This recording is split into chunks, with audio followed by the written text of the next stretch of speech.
বন্যা কবলিত এলাকায় আজকে টিন ও ঘর মেরামত সামগ্রী বিতরণ অনুষ্ঠানে উপস্থিত আজকে সভা সম্মানিত সভাপতি উপস্থিত অ্যাপেক্স বাংলাদেশের লাইভ গভর্নর ও সাবেক অতি জাতীয় সভাপতি রিজন সাহেব ভাই, উপস্থিত রোটারি ক্লাব, অ্যাপেক্স ক্লাব নেতৃবৃন্দ এবং উপস্থিত সুধীবৃন্দ, আসসালামু আলাইকুম।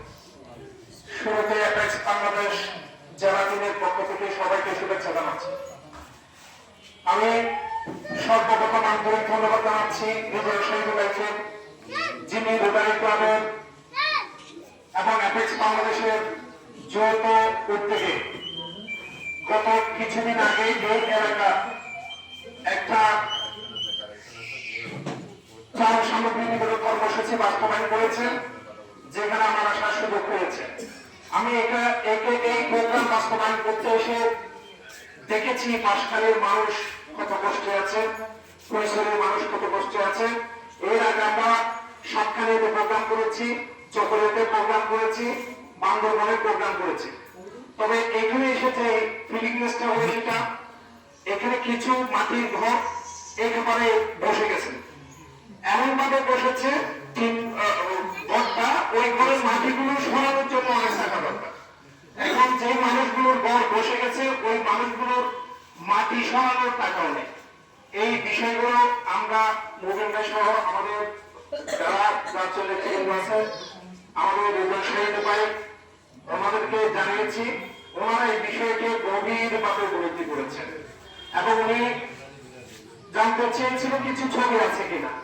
এখান থেকে কিছু ছবি আমরা ওদেরকে পাঠিয়েছিলাম। রিজন সাহেব ভাই আসলে মানুষের জন্য অনেক চেষ্টা করে কাজ করার জন্য, যেটা এখন থেকে অনেক আগে থেকে।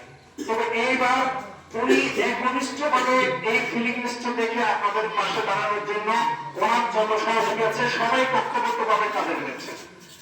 এখানে আজকের এই প্রোগ্রাম সফলতার পেছনে আপনারা যারা কাজ করেছে সবাইকে ধন্যবাদ জানাচ্ছি।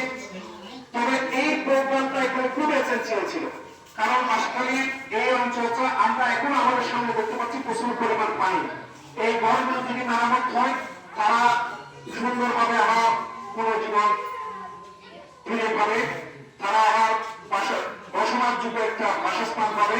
এটা তাদের মৌলিক অধিকার। তো আমি মনে করি মানুষের মৌলিক অধিকারগুলো ক্ষুণ্ণ হলে পুরো জাতি সেখানে ঝাঁপিয়ে পড়া উচিত। যেভাবে আজকে এই বাঁশখালী, সাতকানিয়া, লোহাগাড়া, বান্দরবনে যে বন্যায় পুরো বাংলাদেশের মানুষ এখানে ঝাঁপিয়ে পড়েছে, এটাই ঐক্যবদ্ধতার একটা প্রমাণ। এটাই আমরা মুসলিম হিসেবে, আমরা জাতি হিসেবে এবং আমরা ঐক্যবদ্ধ জাতি সেটা একটা প্রমাণ।